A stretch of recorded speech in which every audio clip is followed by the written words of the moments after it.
Hello friends, तो आज हम केमिस्ट्री क्लास 12 के बहुत ज़्यादा इंपॉर्टेंट क्वेश्चंस देखने वाले हैं। देखो, जैसे कि क्वेश्चन कह रहा है निम्न में से कौन सा अणुचुंबकीय आयन नहीं है। तो इस प्रकार के अणुचुंबकीय आयन, प्रतिचुंबकीय आयन वाले क्वेश्चन या जिसमें कौन से आयन रंगहीन होते हैं, ये क्वेश्चन एग्जाम में पूछे जाते हैं। एक एक नंबर के ऑब्जेक्टिव क्वेश्चन रहते हैं, ठीक है। तो बहुत ज़्यादा ये क्वेश्चन फंस जाते हैं। तो इन क्वेश्चन को आज हम देखेंगे। तो चलिए देखते हैं, बहुत ज़्यादा इंपॉर्टेंट है, ठीक है। तो चलिए शुरू करते हैं इन वीडियो को। तो देखो, जैसे पहला क्वेश्चन कह रहा है निम्न में से अणुचुंबकीय आयन नहीं है, मतलब कौन सा आयन जो है जो अणुचुंबकीय नहीं है। देखो, अणुचुंबकीय आयन कब होता है। तो देखो, अणुचुंबकीय आयन क्या होते हैं। अणुचुंबकीय होने के लिए क्या जरूरी है। अणुचुंबकीय होने के लिए जरूरी है अयुग्मित इलेक्ट्रॉन होना। अगर किसी भी आयन में अयुग्मित इलेक्ट्रॉन उपस्थित है तो वो अणुचुंबकीय गुण दर्शाएगा, अयुग्मित इलेक्ट्रॉन, ठीक है। अगर अयुग्मित इलेक्ट्रॉन उपस्थित है तो वो क्या दर्शाएगा, अणुचुंबकीय आयन। अगर युग्मित इलेक्ट्रॉन उपस्थित है, जिसे मतलब जोड़ा बन रहा हो, युग्मित अगर उपस्थित है तो वो कहलाएगा प्रतिचुंबकीय। तो ये सिस्टम, इसमें अगर अयुग्मित इलेक्ट्रॉन है तो अणुचुंबकीय, और अगर युग्मित इलेक्ट्रॉन तो प्रतिचुंबकीय, ठीक है। तो प्रतिचुंबकीय गुण दर्शाएगा। देखो, हम चेक कर लेते हैं इनमें से कौन से गुण ये दर्शा रहे हैं। जैसे Ni2+ है, तो Ni2+ है, तो Ni का जो परमाणु क्रमांक होता है वो कितना होता है। शक्ति व कर्मण फेकोनिक कुछ जिंक से आप निकाल सकते हो, 28 होता है, ठीक है। तो इसका 28 का क्या करोगे, इलेक्ट्रॉनिक विन्यास। तो 1s2, 2s2, 2p6, 3s2, 3p6, 4s2, 3d8, ठीक है। 8 2 10 6 16 18 24 26 28, ठीक है। 28 हो गया। अब करना क्या है Ni2+ का, तो आपको क्या करना है, दो आयन मतलब 2+, मतलब 2+ लगा, मतलब क्या बताया जा रहा है कि इससे 2 इलेक्ट्रॉन निकल चुके हैं। इसने किसी को दान कर दिया तब तो इस पर प्लस का चिन्ह आया है। तो हमें यहाँ से 2 इलेक्ट्रॉन निकालने, तो आप यहाँ बाहरी कक्षा से निकाल दो। तो बाहरी कक्षा कौन सी है, 4s2 वाली। तो आप इससे क्या करोगे, 2 इलेक्ट्रॉन बाहर निकाल दोगे। तो 1s2, 2s2, 2p6, 3s2, 3p6, 2 electron निकालने, तो 4s0, 3d8, ठीक है।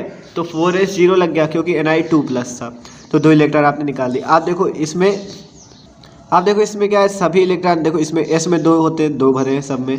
P में 6 होते हैं, P में भी भरे। D में 10 होते हैं, लेकिन इसमें 8 है, तो इसका निकाल लो, ठीक है। तो D में कितने ऑर्बिटल होते हैं, 5 ऑर्बिटल होते हैं।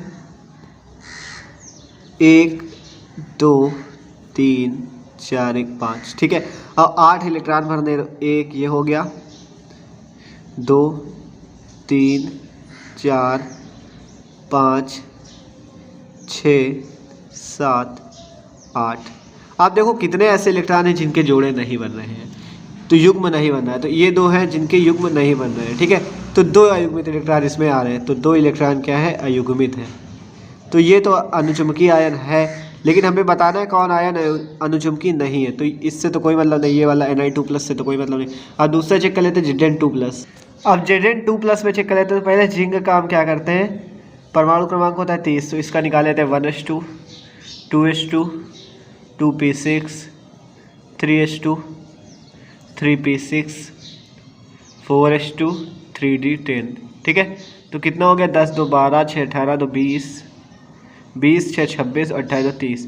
अब करना क्या है, Zn किसका, Zn2+ का दिखाना है। तो Zn2+ का, तो 2+ का निकाल लो। 2 इलेक्ट्रॉन बाहर निकाल, इस वाले से निकाल दो, क्योंकि बाहरी कक्षा 4s2 वाली ही है। तो 1s2, 2s2, 2p6, ठीक है, 3s2, 3p6, और यहाँ पे 4s0 हो गया और 3d10 हो गया। 4s0 क्यों हुआ, क्योंकि हमें 2 इलेक्ट्रॉन बाहर निकाल लेते, तो हमने 2 इलेक्ट्रॉन क्या कर दिए, बाहर निकाल दिए। आप देखो 1s2, 2s2, 2p6, 3s2, 3p6, 4s0, 3d10, इनके सबके इलेक्ट्रॉन S में 2 भरे, P में 6 भरे, D में 10 भरे, तो सारे इलेक्ट्रॉन सबके भरे हुए। तो आप क्या करना है, इसका तो हमें ऑर्बिटल बनाने की जरूरत नहीं, क्योंकि D में भी 10 इलेक्ट्रॉन भरे हुए हैं। देखो D में चेक कर लो आप, 10 इलेक्ट्रॉन है, तो इसमें युग्म सबका बन ही रहा है, तो कोई भी इलेक्ट्रॉन अयुग्मित होएगा ही नहीं। देखो 1 2 3 4 5, ठीक है, 10 इलेक्ट्रॉन बने, 1 2 3 4 5, और ये देखो 6 हो गया, 7 8 9 और 1 10। तो 10 इलेक्ट्रॉन भरने पर क्या हो रहा है, सबका युग्म बन रहा है। तो इसमें अयुग्मित इलेक्ट्रॉन तो है ही नहीं, अयुग्मित इलेक्ट्रॉन एक भी नहीं बना, ठीक है। अयुग्मित इलेक्ट्रॉन नहीं है, तो कैसा आयन है ये, अणुचुंबकीय आयन नहीं है। तो Zn क्या है, अनुचुंबकी नहीं है। तो हमें यही तो बताना है कि कौन सा आयन अनुचुंबकी नहीं है। तो इसमें कौन Zn2+ जो है अनुचुंबकी आयन नहीं है। आप अगर ये Zn2+ ना होता तो हम आगे वाले भी करके देखते, इनमें से कोई आता तब उसका कहते, ठीक है। तो आप आगे वाले भी करके देख सकते हो। Cu2+ में अनुचुंबकी आयन आपको मिल जाएगा क्योंकि उसमें अयुग्मित इलेक्ट्रॉन होंगे। Mn2+ में भी मिल जाएगा और Zn2+ में नहीं मिला, इसलिए ये वाला ऑप्शन सही है, ठीक है। अब अगला क्वेश्चन देखते हैं। आप मतलब आगे वाले भी करके देख सकते हो, Cu2+ को भी Mn2+ को भी, लेकिन आंसर जब पहले दूसरे नंबर पे ही मिल गया तो उसी को हमने सही कर दिया, ठीक है। अब अगला क्वेश्चन देखते हैं। आप देखो दूसरे क्वेश्चन में निम्न में अनुचुंबकी आयन है, कौन सा आयन जो है जो अनुचुंबकी है। तो इसमें चेक कर लेते हैं कौन सा आयन अनुचुंबकी है। तो अगर आप ऐसे देखना चाहो कौन सा आयन अनुचुंबकी है तो आप Zn2+ का अभी निकाल चुके हो, Zn2+ का, जिसमें आपने निकाला 1s2 2s2 2p6 3s2 3p6 4s0 3d10। उसी प्रकार कर लेना है, ठीक है, जैसे अभी 4s0 करके किया, ठीक है। तो इसमें सारे इलेक्ट्रॉन युग्मित आएंगे, तो ये अनुचुंबकी तो नहीं होगा, ठीक है, कि नहीं होगा। और अभी आपने Ni2+ का भी निकाला है, Ni2+ का 28 था तो 1s2 2s2 2p6 3s2 3p6 4s0 3d8, ठीक है। 8 आया था क्योंकि 28 8 6 14 16 6 22 24 26, ठीक है। तो 28 हो गया, तो इसमें 8 इलेक्ट्रॉन थे, तो इसमें क्या था, 2 अयुग्मित इलेक्ट्रॉन मिल रहे थे। देख लो कैसे, अभी आपको बताया पीछे। तो 1 इलेक्ट्रॉन ये भर गया, 2 3 4 5 6 7 8, 2 इलेक्ट्रॉन अयुग्मित हैं। 2 इलेक्ट्रॉन कैसे हैं, अयुग्मित हैं। तो 2 अयुग्मित इलेक्ट्रॉन मिल गए, तो अनुचुंबकीय आयन ये दर्शाएगा Ni2+ करेगा क्या, अनुचुंबकीय आयन दर्शाएगा। तो ऑप्शन कौन सा, Ni2+ वाला अनुचुंबकीय आयन। क्योंकि ऑब्जेक्टिव क्वेश्चन में क्या होता है, क्योंकि हमें बताना होता है कि अनुचुंबकीय आयन है तो कैसे है। अगर एग्जाम में आप दिखा सकते हो कि देखो, अगर आपसे ये क्वेश्चन जैसे पूछा गया तो आप क्या करो, जैसे आपको पता है Ni2+ वाला ऑप्शन सही है, तो आप बस क्या करो कि Ni2+ वाले को ही ऐसे करके दिखा दो। तो उससे क्या होगा, ये आपको 1 नंबर आपके पूरे जरूर मिलेंगे, ठीक है। और एग्जामिनर को भी लगेगा कि हाँ लड़के ने मेहनत की है, उसने अपने आप से किया है, ठीक है। तो आप अगर इसे सॉल्व कर दोगे तो 1-2 मिनट का टाइम लगेगा, तुरंत सॉल्व हो जाएगा क्वेश्चन और पूरा आप तब टिक लगाओ, ठीक है। आप ऐसे भी लगा सकते हो, लेकिन ऐसे लगता है कि तुक्का मारा या किसी से निकल कर ली, ठीक है। तो जब आपका पहले पेज पे ही ऑब्जेक्टिव क्वेश्चन रहते हैं, जो ऑब्जेक्टिव क्वेश्चन ही आपके सही होने लगेंगे तो उसको लगेगा कि हाँ लड़के में कुछ काबिलियत है, तो आगे वो कॉपी अच्छे से चेक करेगा, ठीक है। तो आप पहले अगर ऑब्जेक्टिव क्वेश्चन सही से लगा देते हो तो आगे की आपकी वैसे ही बनती चली जाती है, ठीक है। तो अगला क्वेश्चन देखते हैं। आप देखो ये क्वेश्चन कह रहा है प्रतिचुंबकीय आयन कौन सा है। अभी बताया प्रतिचुंबकीय आयन वही होगा जिसमें क्या होगा, युग्मित इलेक्ट्रॉन होंगे। प्रतिचुंबकीय आयन कौन सा होगा, जिसमें युग्मित इलेक्ट्रॉन होंगे। तो कह रहा है Cu+ का, तो पहले हम Cu का निकालते हैं। Cu का क्या होता है, फेकोनिकुल जिंक, ठीक है। तो शक्ति विकर्मण फेकोनिकुल जिंक से 29 होता है इसका, ठीक है। तो 29 का निकाल लो आप क्या, इलेक्ट्रॉनिक विन्यास। तो 1s2 2s2 2p6 3s2 3p6 4s1 और 3d10। आप जानते हो कि क्या जानते हो कि मतलब जो आपका 4s1 है, जैसे देखो 1s2 2s2 2p6 3s2 3p6 4s1 3d10, तो 29 है। आप देखो इस 29 को तो आप जानते होगे कि 29 में क्या सिस्टम होता है कि जो 29 और 24 होते हैं ये अपवाद होते हैं, तो इसलिए यहाँ पे S1 में 1 भरा गया और D में 10 कर दिया। नहीं, पहले 4s2 3d9 होने चाहिए, लेकिन आपके कॉपर और ये जो 24 वाला होता है ये सब क्या होता है, अपवाद होते हैं, तो इसलिए इससे 4s1 3d10 किया गया। अब Cu+ का निकाला तो 1 इलेक्ट्रॉन बाहर निकाला तो निकाल दो, 1s2 2s2 2p6 3s2 3p6 4s0 और 3d10। सॉरी यहाँ पे Cu2+ था, Cu2+ है, ठीक है। तो Cu2+ है, गलत हो गया था, Cu2+। तो 1 इलेक्ट्रॉन आपने यहाँ से निकाला और 1 यहाँ से निकालना पड़ेगा, 3d9 हो जाएगा, क्योंकि Cu2+ है ना, यहाँ पे आयन 2 हैं, तो सॉरी गलत हो गया, Cu2+ है। तो आप क्या करोगे, Cu2+ आप यहाँ पे बना लोगे 1 2 3 4 5। तो आप देखो 9 इलेक्ट्रॉन भरने, 1 भर गया, 2 भर गया, 3 भर गया, 4 भर गया, 5 भर गया, 6 भर गया, 7 भर गया, और ये यहाँ पे 8 भर जाएगा, और ये 9। तो 1 इलेक्ट्रॉन क्या होगा, जिसका जोड़ा नहीं बनेगा, तो 1 इलेक्ट्रॉन कैसा होगा, अयुग्मित। 1 इलेक्ट्रॉन कैसा होगा, अयुग्मित। अब आप इसी प्रकार दूसरा ऑप्शन भी चेक करोगे, तीसरा भी चेक करोगे और चौथा भी चेक करोगे। तो हमें तो पता है कि चौथा ऑप्शन सही है, Zn2+ वाला, ठीक है। तो हम डायरेक्ट Zn2+ वाला ही आपको करके दिखा रहे हैं, लेकिन जब आप करो तो आपको तो पता नहीं, आपने तो आंसर शीट देखी नहीं, तो आप क्या करो, इसका भी करो, देखो इसका भी करो, तो आपको तो बता ही दिया गया कि कैसे आप करोगे। तो Fe और निकल का भी आप कर सकते हो, निकल का तो अभी करा दिया, और शक्ति व कर्मन फे, तो इसका भी आपका लेना 26 होता है परमाणु क्रमांक, ठीक है।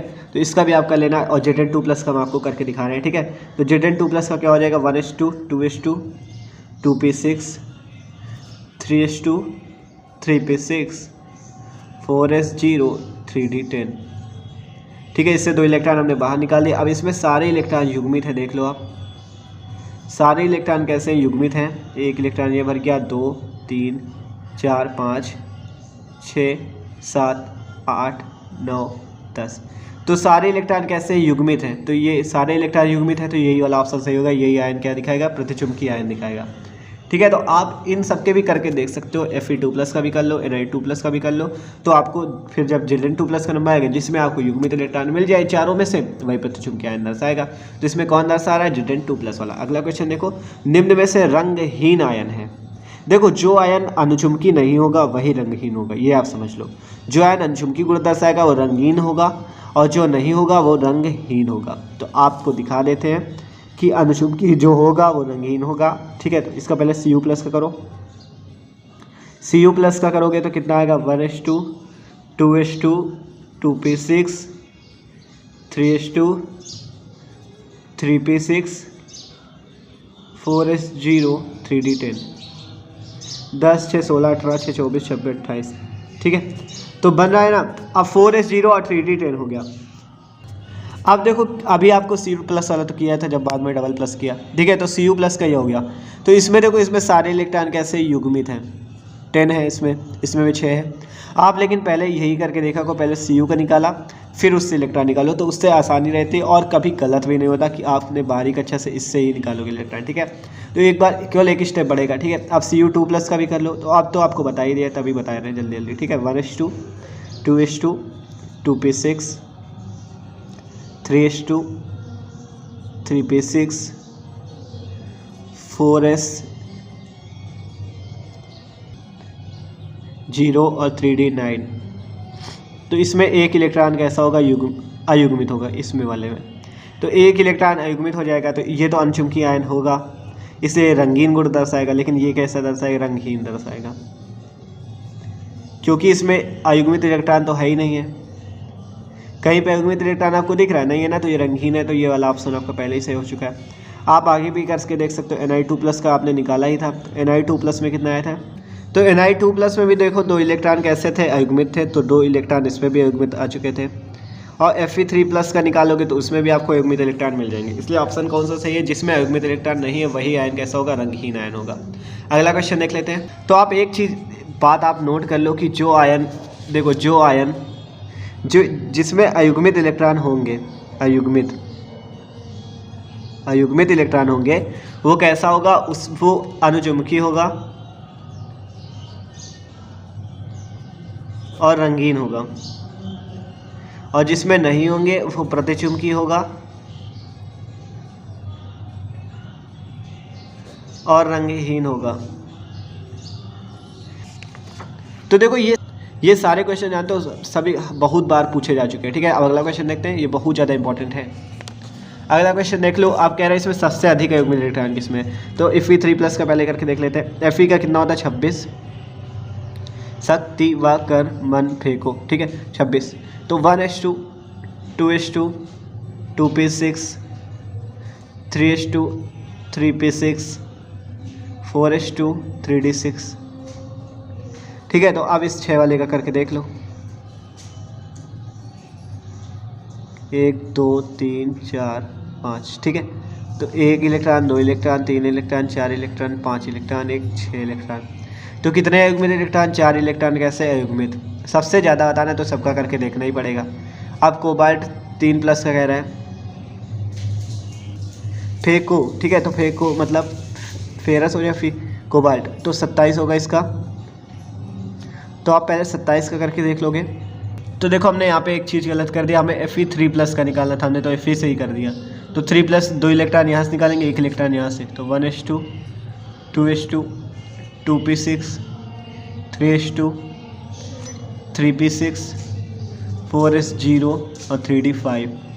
कैसे? क्योंकि हमें Fe3+ का निकालना है। 3 इलेक्ट्रॉन बाहर करने हैं, 2 इलेक्ट्रॉन इससे बाहर कर दिए, 1 इलेक्ट्रॉन इससे बाहर कर दिया, 3 इलेक्ट्रॉन निकाल दिया, तो यहाँ 3d5 हो गया।